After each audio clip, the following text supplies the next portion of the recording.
हाँ जी, आज हम पढ़ेंगे अवक्षेपण अभिक्रिया।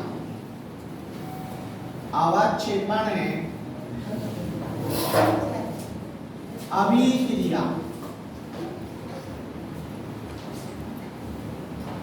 अवक्षेपण देखिए, अवक्षेपण अभिक्रिया क्या होती है? ऐसी अभिक्रिया जिनके दौरान बनने वाले पदार्थ एवले होते हैं। कैसे होते हैं? एवले।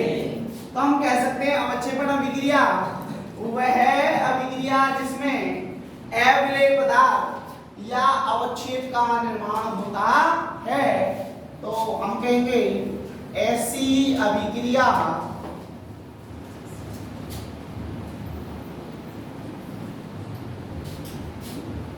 जिसमें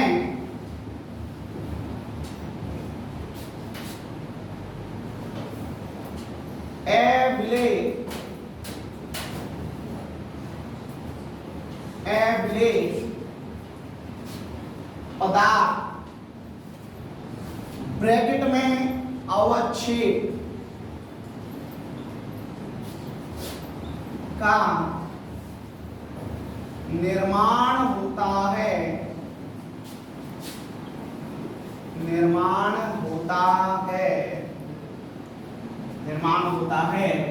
अवक्षेपण अभिक्रिया कहलाती है।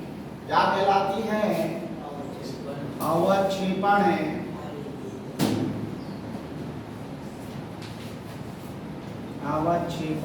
अभिक्रिया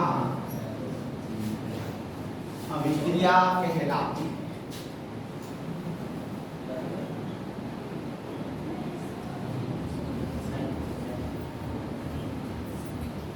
हाँ जी, अब देखिए ऐसी अभिक्रिया जिनमें एवले पदार्थ ब्रैकेट में अवक्षेप का निर्माण होता है, अवक्षेपण अभिक्रिया कहलाती है। उदाहरण, अब उदाहरण के लिए देखिए अवक्षेप का निर्माण कैसे होता है। यहां पर आप एक पदार्थ ले लेंगे जिसको हम कहते हैं लेड नाइट्रेट। ठीक है, या पहले यहां पर लिख देंगे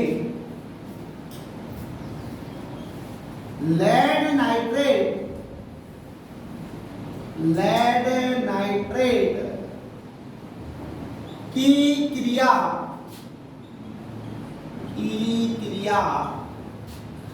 पोटेशियम आयोडाइड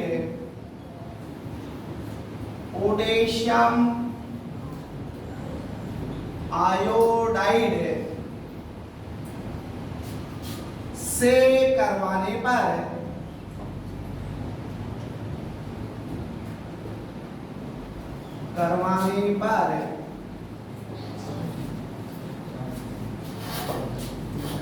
पर PbI2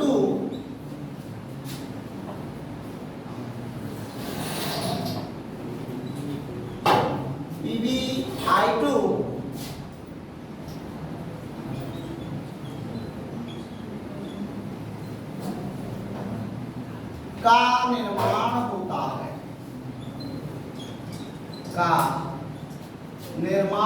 होता है। देखिए, जब लेड नाइट्रेट की क्रिया पोटेशियम आयोडाइड से करवाते हैं या करवाने पर हमें PbI2 जो कि एक अवक्षेप है का निर्माण होता है। अब आप सभी को पता है कि Pb लेड इसके ऊपर प्लस का कितना होता है? 2। नाइट्रेट को NO3 कहते हैं, इस पर माइनस का होता है 1। क्रॉस मल्टीप्लिकेशन करेंगे तो आपको पता है PbNO3 की 4 ट्वाइस बनेगा जी।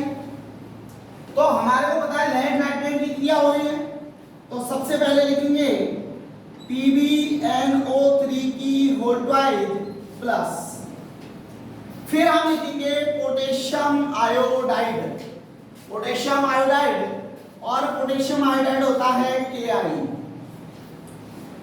क्या होता है पोटेशियम आयोडाइड? KI क्यों होता है?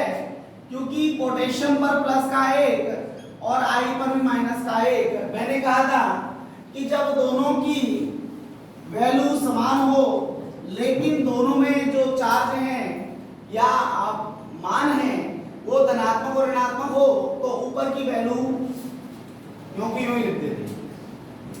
तो KI अब जब रिएक्शंस करेंगे तो आपको पता है इसका प्लस इसका माइनस इसका प्लस और इसका माइनस, ये भी एक प्रकार की द्विविस्थापन अभिक्रिया भी कहला सकती है।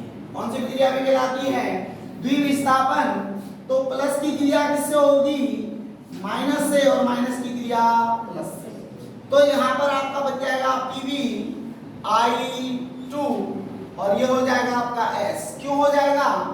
क्योंकि आपको पता है कि Pb पर प्लस के दो, I पर माइनस का एक, क्रॉस मल्टीप्लिकेशन करेंगे तो PbI2 बनेगा जो एक अवक्षेप है, और साथ में आपका बनेगा KNO3।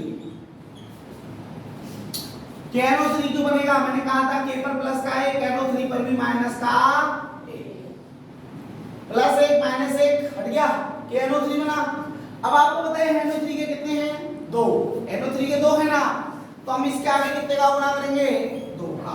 दो का करते ही KI के आगे भी कितना हो जाएगा? दो। क्यों? यहाँ I के भी दो हैं, तो I के दो हैं तो I के दो करोगे तो दो आगे गुणा करोगे तो K के भी दोगे तो K के भी दोगे। आपकी जो रासायनिक अभिक्रिया है वह क्या हो गई? संतुलित तो हो गई। क्या हो गई? संतुलित। तो ये एक अवक्षेपण अभिक्रिया का उदाहरण सहित उसकी परिभाषा है। समझ में आ गई होगी? ठीक है जी, आगे चलते हैं।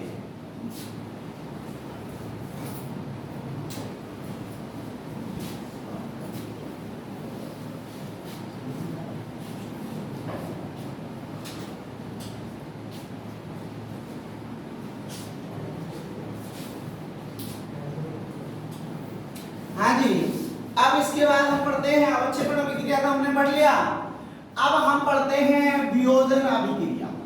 देखिए हमने संयोजन पढ़ ली थी और संयोजन के बाद हमने विस्थापन द्विविस्थापन पढ़ ली, और विस्थापन द्विविस्थापन के बाद हमारी अभिक्रिया आती है वियोजन अभिक्रिया। वियोजन अभिक्रिया। देखिए वियोजन अभिक्रिया को अपघटन अभिक्रिया भी बोलते हैं। अपघटन अभिक्रिया या वियोजन अभिक्रिया बोला जाता है। समझ में आ गई? वियोजन अभिक्रिया या अपघटन अभिक्रिया। अब देखिए वियोजन का मतलब होता है टूटना। क्या होता है? टूटना।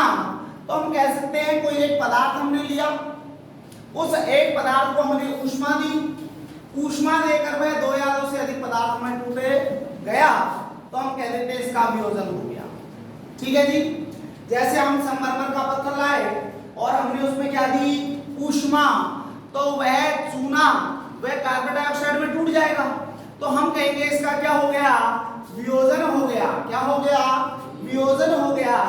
तो वियोजन का अर्थ आप समझ गए होंगे कि जब एक पदार्थ टूटकर दो या दो से अधिक सरल अणुओं में विभाजित हो जाता है तो हम उसे वियोजन कहते हैं।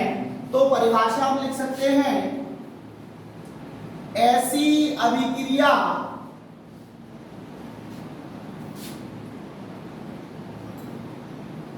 जिनमें एकल पदार्थ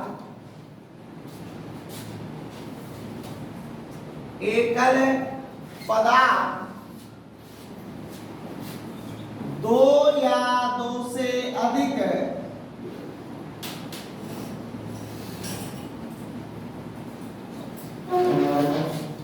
सरल अणुओं में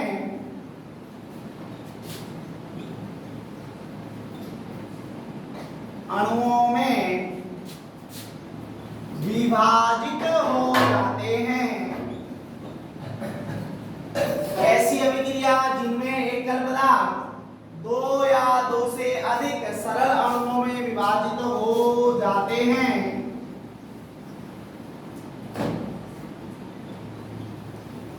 वियोजन अभिक्रिया कहलाती है। कौन सी अभिक्रिया कहलाती है? वियोजन अभिक्रिया। वियोजन अभिक्रिया कहलाती है।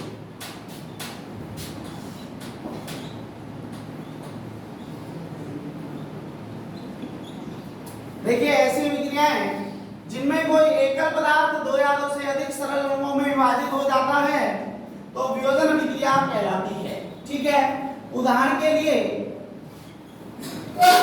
अब देखिए, उदाहरण के लिए हमें दिया गया है FeSO4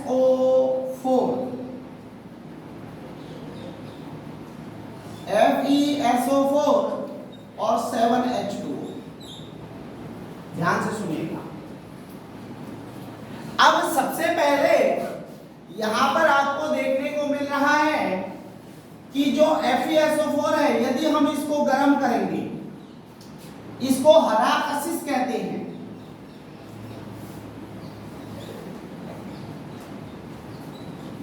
क्या बोलते हैं इसको? हरा कशिश, क्योंकि ये देखने में हल्का हरा महसूस होता है,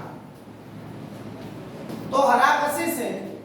और देखिए इसका रंग हरा होता है, लेकिन जब हम इसे गर्म करेंगे तो आपको पता है इसके जो 7 जल के अणु हैं वह वाष्प के रूप में निकल जाएंगे।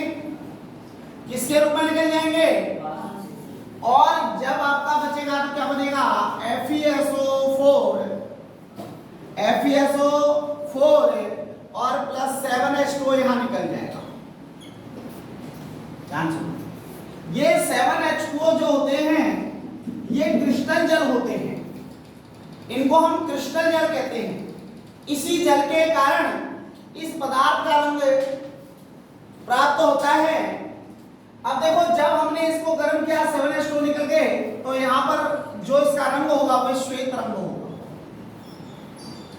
या हम कई बार इसे रंगहीन भी कह देते हैं, अर्थात इसमें रंग नहीं होगा। रंग नहीं होगा, कई बार हम इसे रंगहीन भी कह देते हैं, लेकिन प्रतीत श्वेत होता है। कैसा होता है? श्वेत। क्यों होता है? क्योंकि देखो 7H2O निकलते ही आपको पता है इसमें से रंग हट जाएगा। अब देखो, इसको हम कई बार मृत सल्फेट, फेरस सल्फेट भी बोलते हैं। मृत क्यों बोलते हैं? क्योंकि इसका रंग लुप्त हो गया। अब सुनना, फिर से हमने इसको लिया, इस FeSO4 को लिया, और इस FeSO4 को हमने दोबारा गर्म किया, दोबारा से इसको ताप दिया। जो रंगहीन फेरस सल्फेट था उसको हमने दोबारा से क्या किया? गर्म किया। क्या किया? गर्म किया। तो गर्म किया तो हमने देखा कि जो FeSO4 है वो गर्म वायु की उपस्थिति में क्रिया कर रहा है ना? देखो, जब हम ताप लेते हैं, ताप लेने का मतलब होता है कि वो वायुमंडल की उपस्थिति में क्रिया कर रहा है। और आपको पता है जब Fe जो होता है वो वायुमंडल की ऑक्सीजन से क्रिया करता है, वायुमंडल में क्रिया करता है। कौन? Fe, लोहा। फेरस, जब फेरस क्यों बोलते हैं? क्योंकि इसके ऊपर प्लस के 2 होते हैं, है ना? फेरस जब ऑक्सीजन से क्रिया करता है तो याद रखना वह फेरस के रूप में न रहकर फेरिक के रूप में परिवर्तित हो जाता है। किसके रूप में परिवर्तित हो जाता है? फेरस के रूप में न रहकर फेरिक बन जाता है। कब? जब फेरस किससे क्रिया करता है? ऑक्सीजन से। किससे क्रिया करता है? तो वह फेरस में होकर क्या बनाता है? फेरिक बनाता है। क्या बनाता है? फेरिक। तो फेरिक बनेगा यहां पर Fe2O3 क्यों बनेगा? आपको पता लग गया, क्योंकि यहाँ फेरस था। क्या था? फेरस। और इससे गर्म किया गया वायुमंडल में। जब वायुमंडल में गर्म किया तो वायुमंडल की ऑक्सीजन से क्रिया करके क्या बना लेगा? फेरिक। क्या बना लेगा? फेरिक। इसीलिए हम इसे फेरिक ऑक्साइड पढ़ते हैं। कौन सा ऑक्साइड पढ़ते हैं? फेरिक ऑक्साइड पढ़ते हैं। फेरस नहीं पढ़ते, फेरिक ऑक्साइड पढ़ते हैं। ठीक है ना? अरे यस या नो? अब यहाँ पर देखिएगा, जब हमारा ये बन गया तो Fe के 2, Fe यहाँ पर कितने लगा दिए? 2। अब देखो, मैंने आपसे कहा था जब कभी भी सल्फर के यौगिक को वायुमंडल की उपस्थिति में गर्म करते हैं, SO4 को वायुमंडल की उपस्थिति में गर्म करते हैं, तो दो सहायक गैसें निकलती हैं। कौन सी दो गैसें निकलती हैं? दो सहायक गैसें। जैसे यहाँ पर CO3 था, कार्बोनेट होता तो CO2 निकलती, कार्बोनेट होता तो कौन सा निकलता? CO2, और NO3 होता तो क्या निकलता? NO2। इसी प्रकार यहाँ पर SO4 है। क्या है? SO4 है। तो यह दो गैसों में, दो सहायक गैसों के रूप में निकलता है। एक क्या है? SO2 सल्फर डाइऑक्साइड, और एक है SO3। यस या नो? तो आपको पता लग गया कि यहाँ पर जो ये बनेगा ये तो होगा ठोस। कैसा होगा? ठोस। क्योंकि आपको पता है ये एक सूत्र भी है, किसका? जंग का। जंग लगने का सूत्र था ना, इसमें बस कुछ जल के अणु जुड़े जाते हैं। जब इसमें कुछ जल के अणु जुड़ जाएंगे तो यह जंग का सूत्र बन जाता है। यस या नो? और यहाँ पर ये दोनों सहायक गैसें हैं SO3 और SO2, जो किससे प्राप्त हुए हैं? FeSO4 के तापीय वियोजन से। कौन से वियोजन से? तापीय। याद रखना, अगर किसी तीर के निशान के ऊपर डेल्टा चिन्ह है, कौन सा चिन्ह है? डेल्टा चिन्ह, तो वह ताप को प्रदर्शित करता है। किसको प्रदर्शित करता है? ताप को। यदि वहां वियोजन अभिक्रिया है और वहां डेल्टा चिन्ह दे रखा है तो वह तापीय वियोजन को प्रदर्शित करता है। क्यों? क्योंकि वियोजन तीन प्रकार से होते हैं। वियोजन कितने प्रकार से होते हैं? तीन प्रकार से होते हैं। इतनी बात आपके समझ में आ गई होगी कि वियोजन कितने प्रकार से होते हैं? तीन प्रकार से। पहला ये तापीय वियोजन ही है जो अभी हम पढ़ेंगे। इसका एक और उदाहरण हम आपको बता देते हैं। तापीय वियोजन की एक प्रमुख अभिक्रिया कई बार पूछी जाती है, तापीय वियोजन में सबसे प्रमुख अभिक्रिया हमारी बुक के अनुसार कौन सी मानी जाती है? वो है संगमरमर का वियोजन। संगमरमर का तापीय वियोजन। अब देखिए उदाहरण नंबर 1 ये था। उदाहरण नंबर 2 हम लिख सकते हैं संगमरमर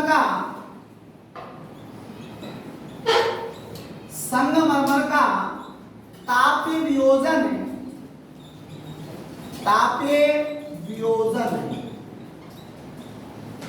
अब देखिए संगमरमर का तापीय वियोजन, ध्यान से सुनिएगा। संगमरमर का तापीय वियोजन का अर्थ हो गया कि संगमरमर को हम क्या देंगे? ताप देंगे। क्या देंगे? ताप। और वह ताप देकर दो या दो से अधिक टुकड़ों में क्या हो जाएगा? विभक्त हो जाएगा। जैसे कि आपने पढ़ा भी है CaCO3 और 1070 या 73 केल्विन लिख लो। पर क्या होता है? यहाँ पर कैल्शियम ऑक्साइड और कौन सी गैस निकलती है? CO2। यस या नो? तो देखिए आपको मैंने अभी थोड़ी देर पहले बताया था यहाँ CO3 है, तो कौन सी गैस निकल गई? CO2। अब बचा क्या? वो देख लो, CO2 निकल गई तो यहाँ एक ऑक्सीजन बचा, यहाँ Ca बचा, तो क्या बन गया? चूना बन गया। क्या बन गया? यह तापीय वियोजन की क्या मानी जाती है? प्रमुख अभिक्रिया मानी जाती है। कभी भी यदि आपसे कह दे कि तापीय वियोजन की प्रमुख अभिक्रिया को लिखिए, तो आप वहां पर संगमरमर का तापीय वियोजन लिखेंगे, क्योंकि आपकी बुक के अनुसार इसी को प्रमुख माना गया है। ठीक है जी? तो ये संगमरमर का क्या हो गया? तापीय वियोजन हो गया। ठीक है।